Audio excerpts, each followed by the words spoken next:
Oke, selamat pagi teman-teman semuanya. Selamat pagi.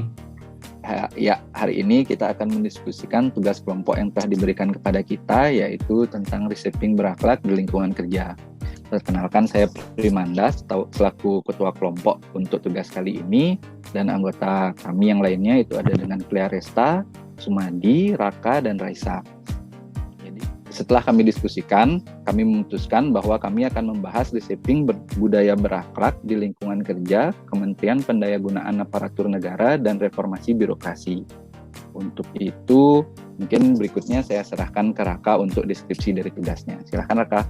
Baik, jadi kalau deskripsi singkat tentang budaya kerja di Kemenpan RB, itu Bapak Alex Denny sebagai Deputi SDM Aparatur yang memang menginisiasi lahirnya nilai core values ASN atau berakhlak, itu menjelaskan bahwa setiap individu yang memiliki keinginan menjadi ASN agar dapat menanamkan core values dan rasa bangga melayani bangsa, baik dalam pekerjaan ataupun kehidupan sehari-hari.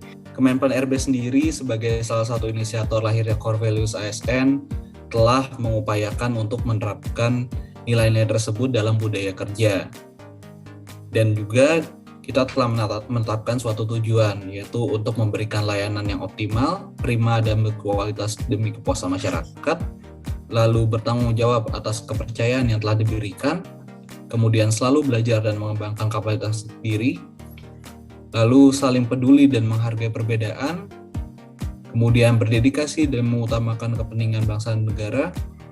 Selanjutnya adalah senantiasa berinovasi dan antusias dalam menggerakkan dan menghadapi perubahan, serta membangun kerjasama yang sinergis. Ya, terima kasih Mas Raka. Kalau langsung saja, kalau dari yang berorientasi pelayanan, kalau yang saya lihat gitu di Kementerian Pan RB, ada salah satu program yang dibentuk khususnya di Deputi Bidang Pelayanan Publik, yaitu terdapat Mall Pelayanan Publik. Mall pelayanan publik ini sebagai bentuk integrasi layanan di satu tempat.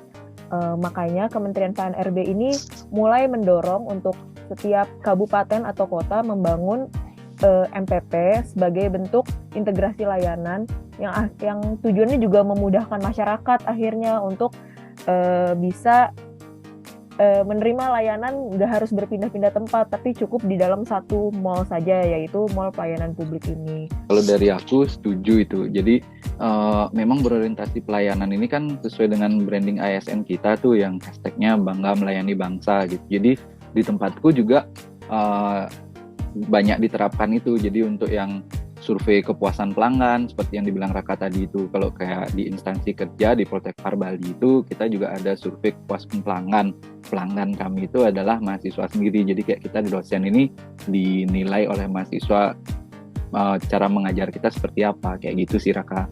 Jadi kalau untuk poin berikutnya itu kan ada akuntabel. Jadi kalau di Kemenpan RB itu kayak gimana? Kalau dari aku sendiri, itu yang kita bisa terapkan sehari-hari itu adalah melaksanakan tugas dengan jujur, bertanggung jawab, cermat, dan berintegritas tinggi. Walaupun kita istilahnya masih baru, ASN, tapi kita juga tentunya berusaha sebaik mungkin untuk melaksanakan tugas dengan jujur, lalu juga mengecek tugas-tugas secara cermat, dan juga menjunjung tinggi integritas. Selain itu, kita sebagai Kemenpan RB juga mengkampanyekan yang namanya reformasi birokrasi. Tentunya hal tersebut berkaitan tentang bagaimana kita meningkatkan akuntabilitas dari aparatur sipil negara di seluruh wilayah Indonesia, terutama di lingkungan Kemenpan RB sendiri gitu. Iya, sama sih. Kalau misalnya kayak aku di instansi aku itu Politeknik Pariwisata Bali, jadi kita sering ngelakuin kegiatan untuk pergi bersama mahasiswa, kegiatan mahasiswa entah itu berwisata atau kegiatan PKL. Dan setelah kegiatan kita juga dibiasakan untuk selalu membuat laporan kegiatan, dan itu isinya harus benar-benar lengkap dari mulai anggaran, kwitansi kegiatan, video dan foto, dan itu juga diawasi oleh PPK namanya kalau di Politeknik Pariwisata Bali. Tuh. Nah, kalau untuk poin kompeten itu kayak gimana? Kalau kompeten sih, kalau di Kementerian Pan RB ini kita sebagai CPNS itu ada seperti wajib gitu mengikuti pelatihan bahasa Inggris. Jadi kita ada placement test awalnya.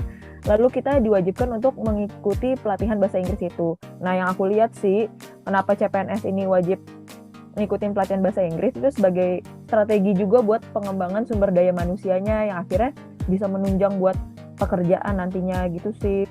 Nah, berikutnya itu kita juga ada nilai harmonis. Itu kalau dari teman-teman Kemenpan RB gimana di sana? Mungkin dari aku dulu ya, kalau misalnya nilai harmonis yang benar-benar tercerminkan atau yang bisa diimplementasikan sehari-hari itu adalah menjunjung tinggi sikap saling peduli dan menghargai antara sesama ASN gitu. Jadi kita memang bergaul dengan siapa aja tanpa memandang yang namanya suku, agama, ras, juga antar golongan gitu. Jadi baik misalnya dia suku Jawa, suku Sunda atau suku lainnya itu semuanya membaur gitu, antar agama juga, antar ras, apalagi antar golongan gitu, baik dia misalnya pejabat atau dia staf biasa, kita semua satu keluarga di Kemenpan RB. Jadi memang antara staf dan juga pimpinan itu semua cair dan suasananya itu nyaman untuk bekerja gitu karena kondusif. Oke. Itu harmonis itu sebenarnya kalau dari aku sih ya, itu juga di kampus sendiri, kebetulan kami di Poltekpar Bali itu mahasiswanya itu benar-benar dari Sabang sampai Merauke. Jadi beneran kita punya mahasiswa sampai Merauke. Jadi di sini kami bukan cuman menerapkan sikap harmonis itu juga, tapi istilahnya kalau kayak Bu Sinta bilang itu promoting the culture gitu. Jadi kami juga mengajak mahasiswa kami itu untuk saling menghormati satu sama lain gitu. Selain harmonis, kita juga punya nilai yang penting lagi nih gitu. Jadi ada loyal di sini. Gitu. Jadi kalau loyal nih gimana sih kalau kalian teman-teman? Kalau aku sih melihatnya kalau di Kementerian Pan RB itu lebih loyal terhadap NKRI gitu ya. Dimana kita setiap pagi hari Senin itu ada apel. Nah di dalam apel ini kita juga membacakan core value ASN, yaitu berakhlak. Itu kayak kita menginternalisasi lagi setiap hari Senin nilai-nilai tersebut ke seluruh pegawai. Kita juga membaca Korps Panca Prasetya Korpri gitu. Oke, bener banget tuh kalau loyal kepada negara dan bangsa itu memang udah sesuatu yang nggak bisa ditawar-tawar lagi gitu. Nah, satu lagi juga ada yang penting di situasi yang pandemi COVID seperti sekarang ini, itu kita dituntut juga untuk bersikap adaptif. Itu tuh nilai yang penting banget juga nih. Jadi kalau di Kemenpan RB itu gimana, Rak?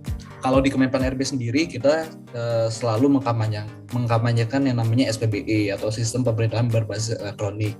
Kita juga dari Kemenpan RB juga menjadi salah satu inisiator dari adanya Perpres SPBE itu sendiri. Jadi kita berupaya untuk menerapkan smart governance dengan mengoptimalkan yang namanya penggunaan TIK, itu teknologi informatika gitu kan, untuk mengatasi permasalahan-permasalahan yang ada di masyarakat, terutama terkait dengan pelayanan publik gitu.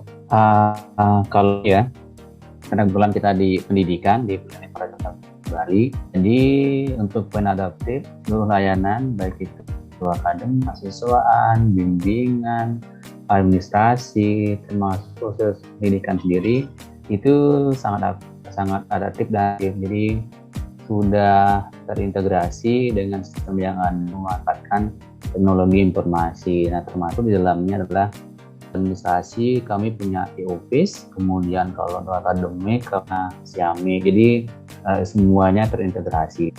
Oke, dan satu lagi sifat yang paling penting nih dari reshaping berakhlak dan yang paling terakhir itu adalah kolaboratif. Ini menarik nih untuk dengar dari teman-teman Kemenpan RB ini kayak gimana sih kalau di sana? Di Kementerian Pan RB ini, aku nyambung dari tadi berorientasi pelayanan, di mana ada mall pelayanan publik. Nah, sebagai upaya mempercepat pembentukan mall pelayanan publik ini, Kemenpan RB berkolaborasi juga dengan biro-biro organisasi di provinsi sebagai upaya untuk mendorong nih kabupaten atau kotanya di provinsi tersebut untuk segera menyelenggarakan MPP kayak gitu kalau aku ngelihatnya. Kalau dari aku sendiri sih lebih ke mengedepankan kolaborasi dengan stakeholders internal dan eksternal secara sinergis. Tadi benar ya yang dikatakan Raisa bahwa kita sebagai Kementerian Pan RB juga tidak bisa berjalan sendiri gitu. Mungkin aku kasih contoh kasus lain kayak internal sendiri, kita tentunya membutuhkan support dari masing-masing unit kerja gitu dalam menjalankan program kita supaya kita dapat mencapai target yang ditentukan secara bersama gitu. Misalnya kayak kompetisi inovasi pelayanan publik, tentunya itu yang dilibatkan nggak hanya satu asdep, tapi asdep-asdep lain juga dilibatkan. Lalu dalam hal eksternal mungkin kemarin yang paling real itu adalah kita melaksanakan penandatanganan MOU dengan pemerintah Georgia gitu. Jadi kita mencoba untuk melakukan yang namanya transfer of knowledge dari pelayanan publik terbaik yang ada di Georgia untuk direplikasi di Indonesia, dan timbal baliknya adalah dari Indonesia juga memberikan pengetahuan-pengetahuan terkait dengan pelayanan publik yang ada di Indonesia sendiri kepada pihak Georgia. Jadi memang secara kolaborasi ini yang penting itu adalah kerjasama yang sifatnya mutualisme gitu, saling menguntungkan antara sesama dan juga tujuannya itu untuk kemaslahatan bersama. Seperti itu sih. Nah, kalau dari semua penjelasan tadi gitu yang bisa aku tangkap, mungkin aku ambil kesimpulan gitu ya teman-teman, mewakili kalian semua. Jadi sebenarnya di kementerian kita itu sudah menerapkan nilai-nilai berakhlak ini gitu, terutama dari Kemenpan-RB, karena kan kalian yang menginisiasi nih untuk budaya kerja berakhlak untuk ASN gitu. Jadi benar-benar kalian serius dan kalian sendiri juga menerapkan itu dengan baik. Jadi kami juga di Kemenparekraf berinovasi juga dengan semua kebutuhan kami di sini, yang semua kami lakukan juga selalu menyesuaikan dengan nilai-nilai berakhlak itu sendiri gitu. Jadi mungkin itu yang bisa saya ambil kesimpulannya teman-teman. Terima kasih untuk waktunya sudah berdiskusi kali ini. Kita sampai